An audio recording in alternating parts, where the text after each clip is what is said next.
The elves are one of the most diverse races on Azeroth. We got everything from high elves to night elves to vampiric sunline to Naga to satyrs and a whole bunch of other species and subspecies. The union of the elven tribes was built up as the centerpiece of Midnight, but a recent interview confirmed that this is kinda just a start and that this is going to actually be a multi-expansion ordeal. Meaning this isn't just the void elves and high elves uniting back as one. Could we see the undead sunline breaking free from the scourge returning? Could we see the Naga no longer being the bad guys? And really, how large is this union going to be? And what does a union of elven tribes even mean?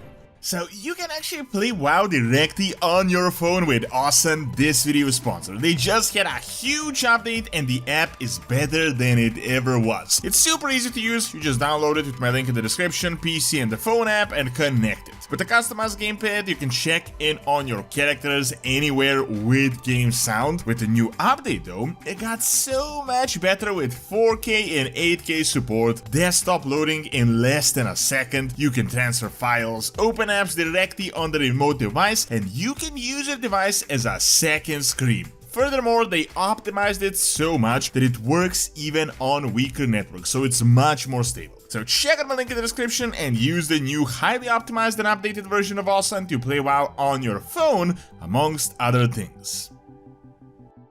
So the elves are a really broad term. There are so many of them, and by this point many of them are a completely different race. Some are very far apart, like the night elves and the high elves that only recently got back in contact. The Naga are an offshoot that are unlike any other race. So when Blizzard announced 2 years ago that we will see a reunion of the elves, aka the reuniting of the elven tribes, it was really hard to predict what exactly they even mean by this. They've been announcing it as this really big thing, like one of the central piece of the expansion, yet even now with new interviews, they still haven't clarified exactly what they meant, but luckily, they did give us more information to work with. They recently talked about how this is actually going to be big and give us more insight, and we know for example that the Void Elves, as we expected, will be a big part of this expansion. I mean, it is a Void expansion. The reunion of the Blood Elves and the Void Elves is essentially the guaranteed part. They literally only split like a few years back, and it wasn't really even a split. They were the same people prior to BFA. So the big news is that this is apparently going to be a long process, which creates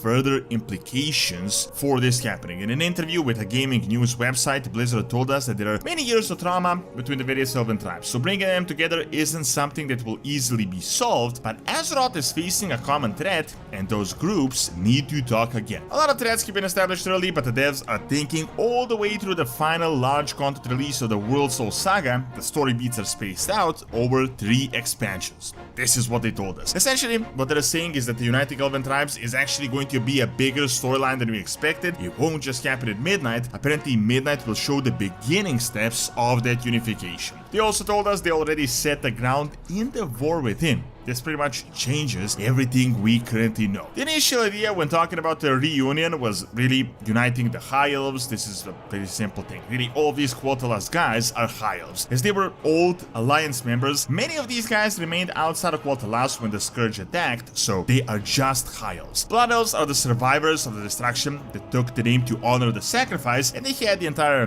Fel thing that was kind of going on for a little bit, and recently we had the whole Void Elf split from the Blood Elves. The Void Elf split was really not that big of a deal. I mean, Illyria embraced the Void, got near the Sunwell, started creating Void problems, so they were exiled. None of this is, however, what they referred in the interview. Keep in mind, they're talking about the Elven tribes. This is really just one tribe and a whole bunch of like subspecies, like sub-tribes. They also told us that there are years of trauma between the various elven tribes. There are really no crazy trauma between the Blood Elves, High Elves, and the Void Elves. I mean, Blood Elves and High Elves are pretty much the same thing, with problems being faction allegiance, and the Void Elves, as I said, recently split, but the Void problem is now irrelevant, seeing that like a third party is actually invading Quotalas right now. However, the big part here is what exactly are these tribes they're talking about? As I said, Elves are a crazy broad term. The Night Elves, for example, are definitely a different tribe. The Highborn are a subspecies of the Night Elves, and High Elves are technically like a subspecies of the Highborn.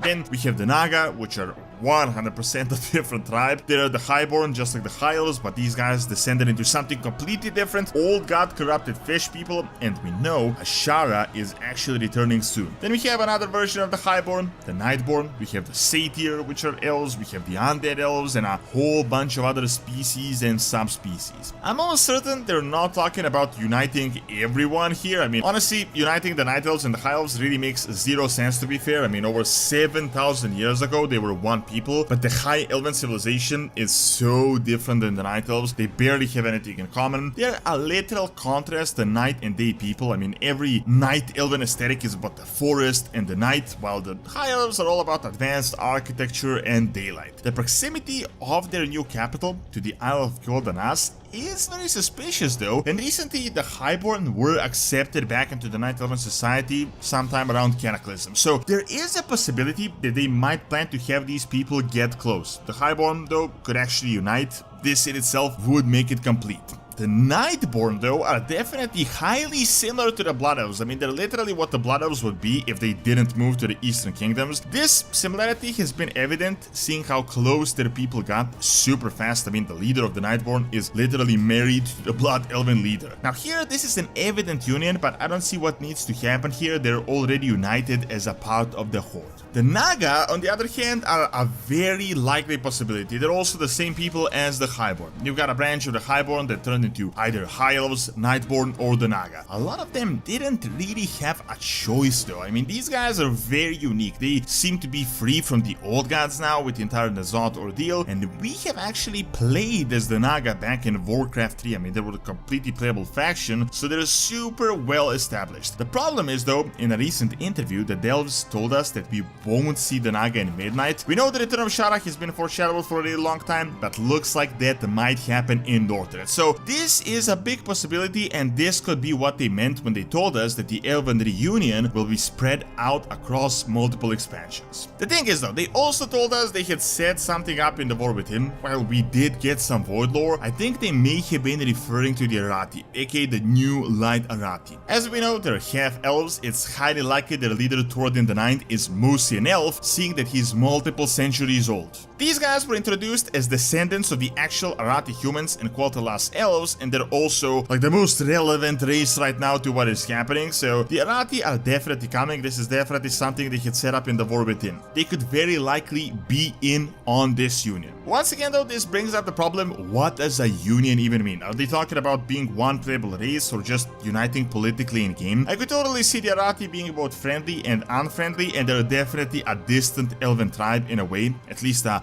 half elven distant tribe. When it comes to the Elven reunion happening throughout the expansions, I think we have something really interesting going on for Northrend, like a super interesting storyline, as they did say it will happen in the Last Titan as well. We have the Undead Elves, which are technically a tribe now, and pretty much all of these elves, despite being mostly the bad guys and villains, are literally just High Elves that defended their homeland, like Quel'Thalas when Arthas attacked, and they fell. You need to keep in mind, by the lore, Arthas destroyed 9/10, like 90% of the High Elven population. This means he resurrected a lot of them, like a very significant amount of High Elves turned into the Undead. Now, Dark Fallen, as they're called, are a bit of a wide group. They are the Dark Rangers of the Forsaken, Death Knights, and actually they have recently been playable through the various skin tones they added, so they have kinda returned. Who hasn't returned though are the Sunline of the Scourge. Sunline are vampiric undead elves. These are many Kel'Thas' most powerful followers that Arthas turned as his minions for the Scourge. The majority of them were raised when Kel'Thas attacked the Icecrown Citadel as the finale of Warcraft 3.